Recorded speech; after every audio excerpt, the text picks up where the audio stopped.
설교를 시작하면서 여러분에게 저와 제 아내의 러브 스토리를 잠깐 말씀을 드리려고 합니다. 별로 안 궁금하시면 안 하고. 궁금하세요? 네. 뭐 아시는 분 아시겠지만 저랑 제 아내는 이제 같은 학교 또 3년 선후배 사이입니다. 학교 다닐 때는 그렇게 가깝게 지내지 않았습니다. 그냥 얼굴만 아는 그런 사이였어요. 근데 시간이 한참 흐른 후에 이제 이런저런 뭐 일들이 있었고, 또 만나게 되고, 그러니까 식사를 하게 되고, 또 그것을 시작으로 해서 친해지게 되고, 또 사귀고 이제 결혼을 하게 된 거죠. 제가 아내한테 한번 물어봤어요. 어떻게 나랑 만날 생각을 했냐. 그랬더니 아내가 대답하기를 자기가 저에 대해서 지금까지 알고 생각해 온 것과 많이 달랐다라는 거예요. 예상하셨겠지만 그전에는 별로 긍정적으로 생각하지 않았던 것 같아요. 뭐 여러분 제가 대학원 다닐 때 어땠을 것 같아요? 저는 제가 생각해도 좀 튀는 학생이었어요. 그때 당시만 해도 뭐 20년 훨씬 전이니까 신학대 학생이라고 하면 딱 고정적인 어떤 이미지가 있었어요.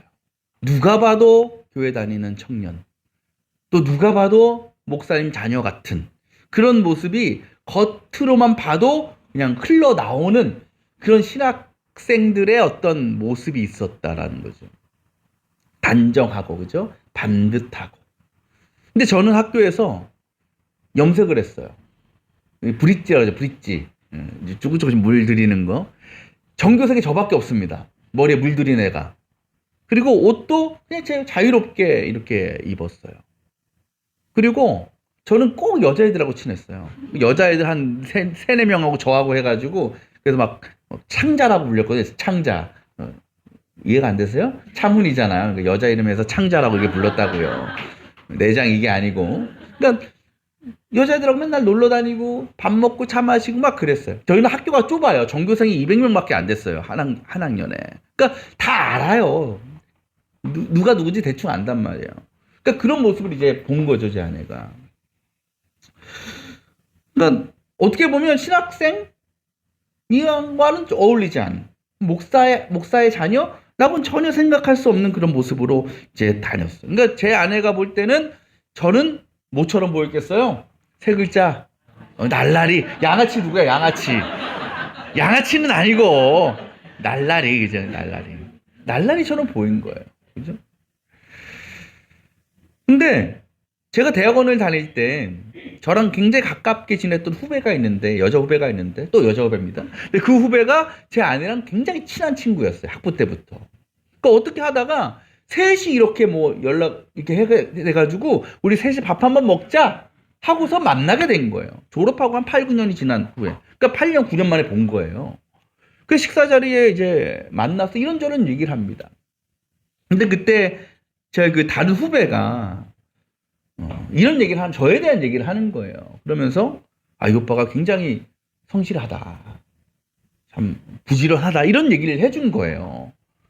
웃지만 진짜 그랬어요. 제가 대학원 다닐 때 한 번도 지각 결석을 한 적이 없어요. 가장 먼저 갔어요, 학교에. 그리고 뭐 과제 한 번도 빼먹자고 그래요. 그렇다고 뭐 성적이 좋았다고 말씀 못 드리겠지만 시키는 건 빠짐없이 다 했어요. 그 뭐 조별 모임이나 그런 활동이 있으면 굳은 일은 제가 다 했어요. 뭐 제가 또 그때 차를 갖고 다녔거든요. 그러니까 뭐 어디 가는 옮기는 일 뭐 이런 거 다 제가 했어요. 그런 걸 이제 그 다른 후배는 안 거죠. 이제 그런 얘기를 이제 아내한테 해준 거예요. 그러니까 이 모든 이야기가 그때 당시 제 아내에게는 충격적인 일이었던 거예요. 왜? 전혀 그렇게 생각하지 않았는데. 아까 말씀드린 대로 날라리인 줄 알았던 저 오빠가 사실은 아니었구나. 내가 본 것과 내가 생각했던 것과 다른 사람이구나. 괜찮네? 괜찮은 오빠네? 라는 생각을 가지고 조금 이제 호감이 생겼다라고 저는 생각합니다. 직접 물어보진 마시고요. 근데 여러분, 만약에 제가 생각해 봤어요. 그 식사 자리에서 제 후배가 제 아내에게 그런 얘기를 안 했다면, 저에 대한 어떤 칭찬이나 이런 좋은 말을 안 했더라면 저와 제 아내는 그 다음부터는 만날 수 없었을지도 모릅니다. 근데 여러분, 우리가 사람을 보고 판단할 때 딱 그런 마음으로 하는 것 같아요. 그러니까 누군가에 대한 첫 이미지, 첫 기억들, 그것이 고정이 돼서 그것을 가지고 그 사람의 전체의 인생을, 또 앞으로의 인생을 바라본다라는 거죠. 너무나 다행히도 제 아내는 생각을 바꿨어요. 그래서 다행이지만 그런 이야기를 듣고도 못 믿는 사람들이 있잖아요. 에이, 저 오빠가 무슨, 내가 저 오빠를 몇 년을 봤는데 얼마나 날라린데 저렇게 변할 수 없어. 그렇지 않을 거야. 라고 생각하는 사람들도 너무나 많다라는 거예요. 그래서 처음에 가졌던 생각과 어떤 판단을 끝까지 고집하다가 그 사람의 진짜 모습, 때로는 변화된 모습을 인정하지 못하고 받아들이지 못하는 상황들이 생기게 된다라는 거죠. 예수님께서 공생이 시작하시고 나서 이곳저곳을 다니시면서 말씀도 전하시고 또 기적도 행하셨습니다. 그 말씀의 능력, 기적의 능력이 얼마나 대단한지 그것을 보고 듣고 경험하는 사람들마다 변화되었습니다. 구원을 받게 되었습니다. 근데 오늘 말씀에 예수님께서는 어디를 방문하시냐? 갈릴리 나사렛을 방문하시죠. 이곳이 어디예요? 예수님의 고향이죠. 유년 시절을 보냈던 곳입니다. 그곳에 회당에 들어가셔서 똑같이 말씀을 전하세요. 그때 나사렛 주민들의 반응은요, 그 이전에 다른 곳에서 전했던 그때의 반응과 크게 다르지 않습니다. 오늘 말씀에 얘기하잖아요. 사람들은 놀라서 말합니다. 놀랐어요. 근데 여기서 놀랐다라는 말을 여러 가지 용어로 표현할 수 있지만 영어 성경을 보니까 우리가 amaze라고 해요. amazing이란 말은요, 놀란 것도 놀란 것이 제가 생각할 때는 놀람의 최상급인 거예요. 감탄, 믿을 수 없는 그런 말씀이었다라는 거죠. 뭐가? 예수님의 지혜와 능력이. 자, 그러면 여러분, 이제 이 나사렛 유대인들이, 회당에 있던 사람들이 예수님을 구주로 믿고 구원받는 일은 시간 문제인 거예요. 당연히 그렇게 돼야 되는 거예요. 그런데 여러분, 말씀이 끝난 후에 그들의 반응이 이상하지요. 처음에 감탄은 합니다. 놀라기는 했어요. 그 다음에는 뭐라 그래요? 수근수근거려요. 55절, 56절에 이렇게 얘기하잖아요. 저 예수가 목수의 아들이 아닌가? 그의 어머니가 마리아가 아닌가? 그의 아우들은 야고보, 요한, 시몬과 유다 아닌가? 또 그의 누이들은 다 우리와 같이 지금까지 살던 사람들 아닌가? 여러분, 지금 예수님의 가르침을 들은 사람들은 대부분 모두 갈릴리에서 나고 지금까지 생활해온 사람들입니다. 갈릴리 자체, 이 나사렛이라는 말 자체가 깡촌이에요. 작은 시골 마을입니다. 그러니까 그 작은 마을에서는요, 서로에 대해서, 이웃들에 대해서 다 잘 알잖아요. 그죠? 우리도 옛날에, 지금이야 이제 도시에서는 그런 일이 없지만, 옛날에는 그래도 우리가 막 그런 얘기 했잖아요. 옆집에 뭐 있는 것도 알아? 숟가락 몇 개 있고 젓가락 몇 개 있는 것도 안다. 왜? 수십 년을 함께 지냈으니까 알고 싶지 않아도 알게 되는 게 이웃에 대한 정보예요. 형제가 어떻게 되는지, 또 직업은 뭔지, 생활 형편은 어떤지. 그러니까 예수님의 가족들에 대해서 이 나사렛 주민들이 모를 리가 없습니다. 특히 지금 그들이 예수님을 뭐라고 표현하고 있느냐? 목수의 아들이 아닌가라고 얘기해요. 목수라는 직업은 당시에 직업의 기초는 없지만 표현하자면 가장 천한 직업 중에 하나였습니다. 그러니까 그들이 예수님을 목수의 아들이라고 부른 이유가 뭘까요? 그만큼 예수님이나 예수님의 집안이 별 볼 일 없었다. 지극히 평범했다라는 겁니다.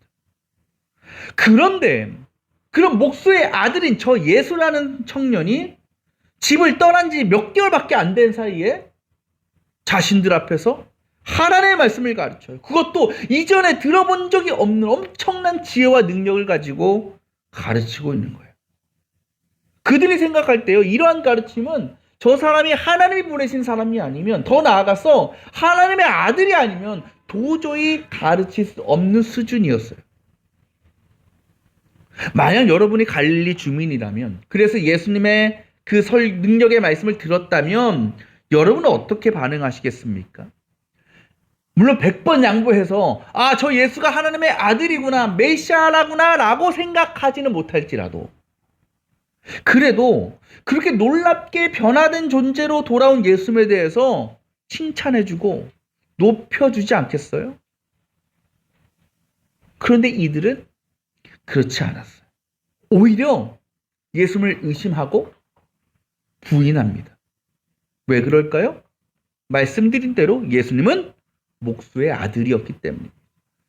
그래요. 이 갈릴 나사렛 주민들은 예수님의 어린 시절의 모습, 그의 출신, 그의 가족, 곧 자신들이 예수님에 대해서 가지고 있던 그 과거의 기억, 과거의 경험만을 가지고 예수님을 바라보고 판단하고 있었습니다. 57절에 보면 그들이 이렇게 예수님을 바라봤다라 그래요. 뭐라고 나오냐? 달갑지 않게 여겼다. 달갑지 않게 여겼다라는 말을 다른 성경에서 찾아보면 개역개정에서는 배척하였다. 공동번역에서는 믿지 않으려 하였다. 영어 성경에서는 분노하고 화를 내었다라고 얘기하고 있어요. 그래요. 이제는 예수님 목수의 아들이 아니라 하나님의 아들로 그들 앞에 나타나셨습니다.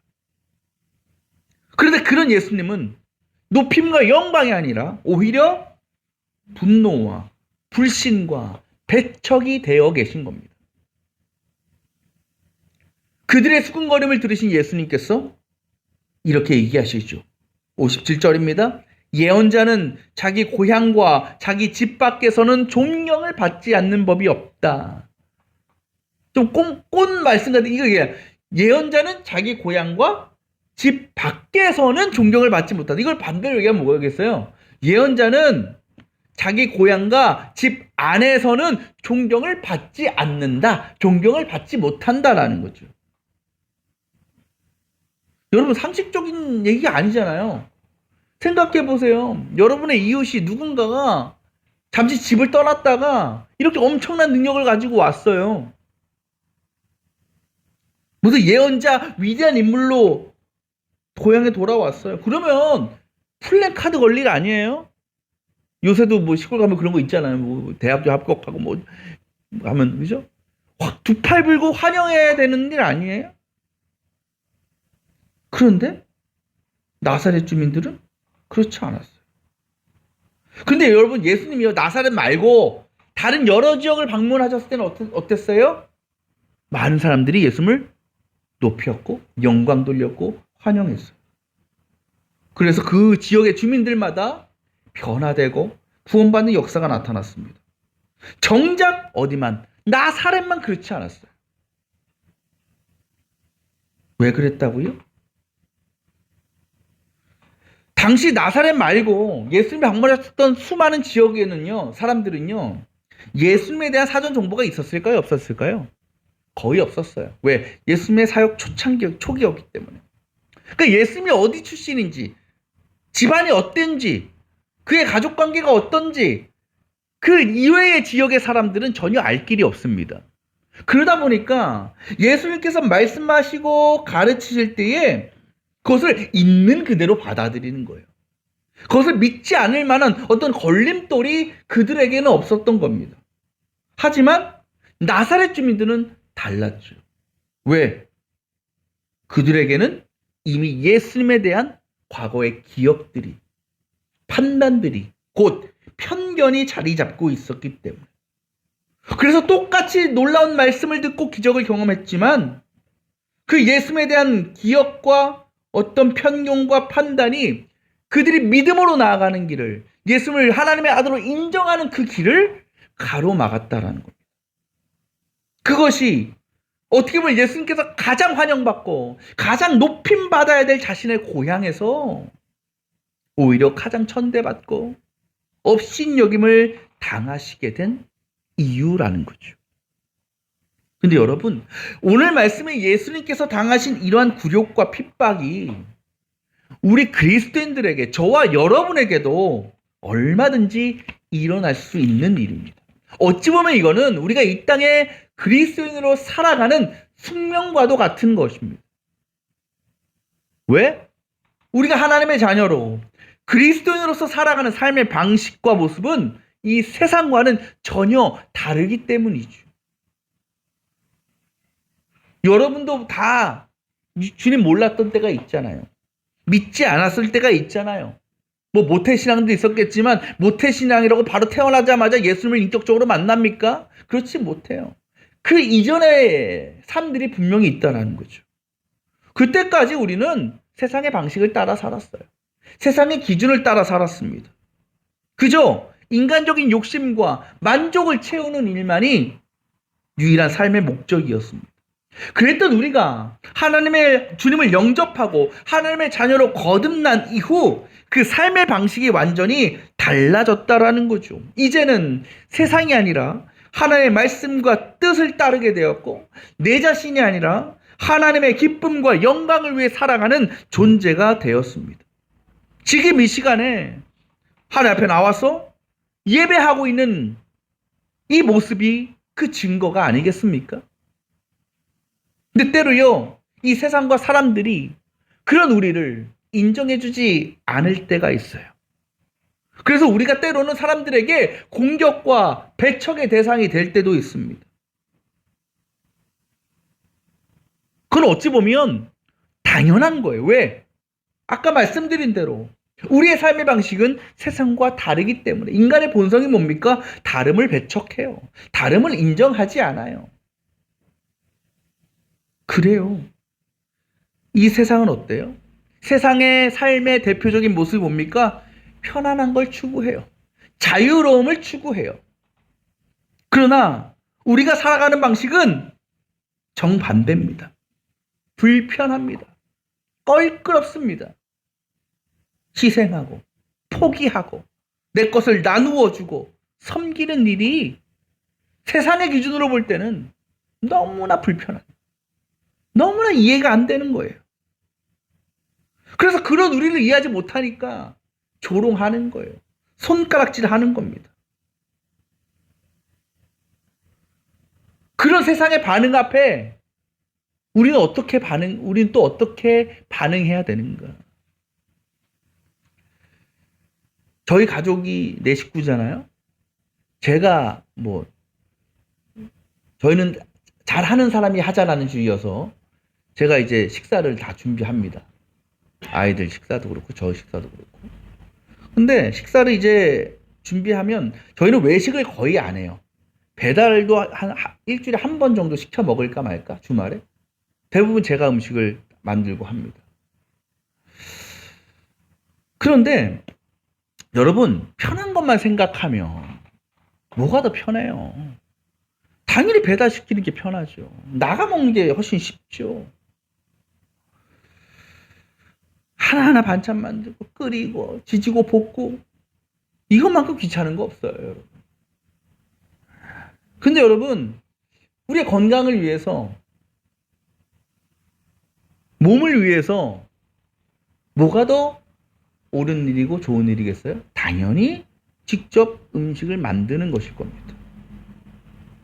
다양한 것들을 만들어서 먹이는 것일 겁니다. 말씀드린 대로 저도 귀찮아요. 냉장고 열어서 반찬 떨어지면 아이고 뭐 해야 되나, 뭐 사야 되나. 요새 채소값도 엄청 비싼데 아우 나 마트 가서 깜짝 놀랐어. 양파 2개가 4,000원이야. 정말 먹을 건 콩나물밖에 없어. 콩나물.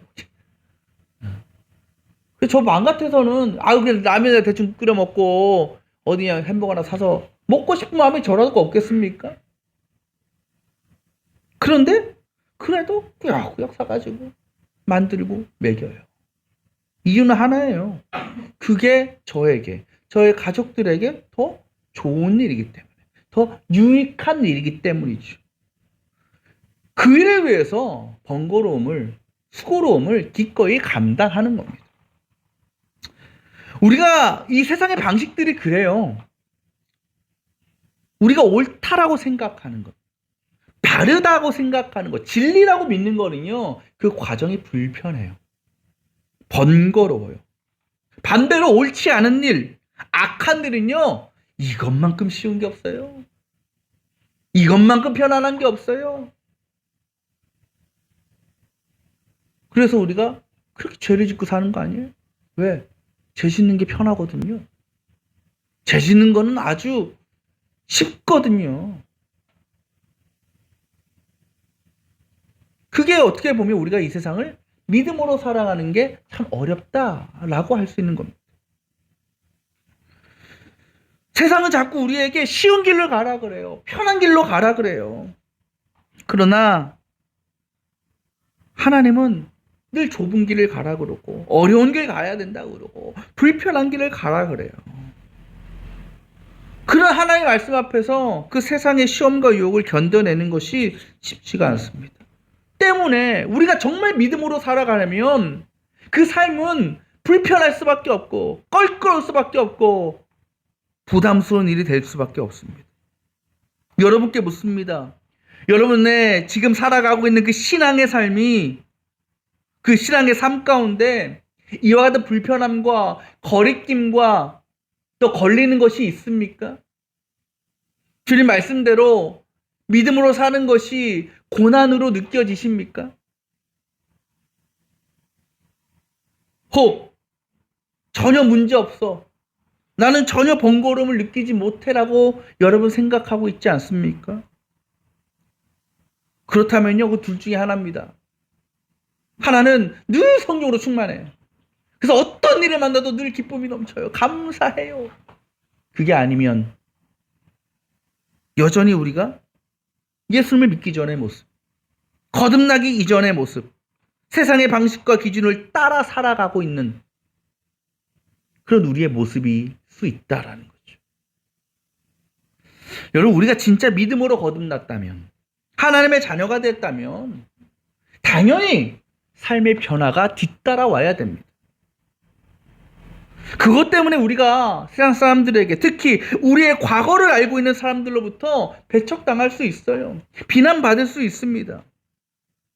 그러나 그렇다고 그것이 두려워서 그것 때문에 믿음을 버리고 다시 세상으로, 과거의 삶으로 돌아갈 수 없습니다.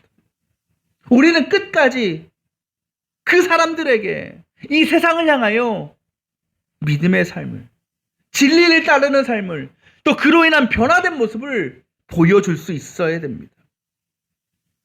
그것을 통해서 우리는 하나님이, 우리 주님이 길이요 진리요 생명이 되심을, 이 땅을 향한 하나님의 사랑과 능력을 결국은 세상 가운데 드러낼 수 있고, 결국 그들이 변화되고 구원받는 하나님의 역사를 이루어갈 수 있습니다.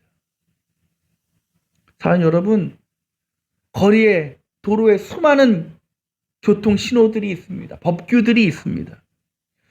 그거 다 지키는 것보다 안 지키는 게 훨씬 빨라요. 더 편해요. 그러나 대부분의 사람들은 그 모든 교통법규들을 잘 지키고 또 잘 기다립니다. 여러분, 운전하다가 아니면 뭐 길을 가다가 신호에 걸렸어요. 어휴, 왜 걸려? 불편해 죽겠네. 귀찮아 죽겠네. 이러신 분 없을 거예요. 그죠? 그냥 기다리는 거예요. 왜? 그게 습관이 됐기 때문에. 완전히 몸에 배었기 때문이죠. 그렇게 되면요, 신호를 안 지키는 게 훨씬 더 불안한 거죠. 신호를 어기는 것이 더 꺼리는 일이 되는 거예요. 왜? 그것이 자연스러움을 벗어나는 것이기 때문에. 저는 우리의 믿음의 삶도 그래야 되지 않을까 생각합니다. 곧 우리가 하나님의 자녀요, 믿음으로 거듭난 존재로서 이전과 달라진 삶을, 내가 아닌 하나님 나라를 위해서 살아가는 일이 세상의 편견과 시선 때문에 번거롭고 불편한 일이 아니라 하나님께서 허락하신 그 구원의 기쁨과 구원의 감격으로부터 흘러나오는 당연하고도 자연스러운 믿음의 반응이 되어야 된다라는 거죠. 그래서 그렇지 않고는 그런 걸 지키지 않고는 내가 살아갈 수 없는, 그것이 지키지 않고 불순종하는 것이 더 불편하고 더 불안하고 더 거리끼는 일이 되는 것이 진정한 거듭난 자로서의 이 세상을 살아가는 삶의 방식이라는 겁니다. 뿐만 아니라 우리도 어떤 편견이나 인간적인 기준을 내려놓고 다른 이들을 바라볼 수 있어야 되죠. 그래서 믿지 않는 이들, 우리를 달갑지 않게 여기고 공격하고 조롱하는 이들을 향해서 똑같이 비난하고 똑같이 정죄하는 것이 아니라 그들에게 무관심하며 그래 너희는 너희대로 살아라 포기하는 것이 아니라 그들을 이해하고 품어주고 더 나아가 그들의 회복과 변화와 구원을 위해서 하나님 앞에 기도로 나아갈 수 있는 것이 정말 그들과는 구별된 거룩한 하나님의 자녀로서 살아가야 될 우리의 모습인 줄 믿습니다. 그것이 하나님의 능력을, 주님의 지혜를, 거룩함을 이 세상 가운데 드러내고 또 증거할 수 있는 가장 확실한 방법인 줄 믿습니다. 우리 모두가 그런 세상적인 시선과 판단에 흔들리지 말고 오직 진리를 따라 하나님의 말씀을 따라감을 통해서 이 세상 가운데 그리스도인들의 거룩함과 의로움을 잘 드러내며 살 수 있기를 원합니다. 그런 순종과 또 결단의 삶을 통해서 이 땅 가운데 하나님께서 계획하고 약속하신 온 인류를 향한 회복과 구원의 역사가 속히 임하게 될 줄 믿습니다.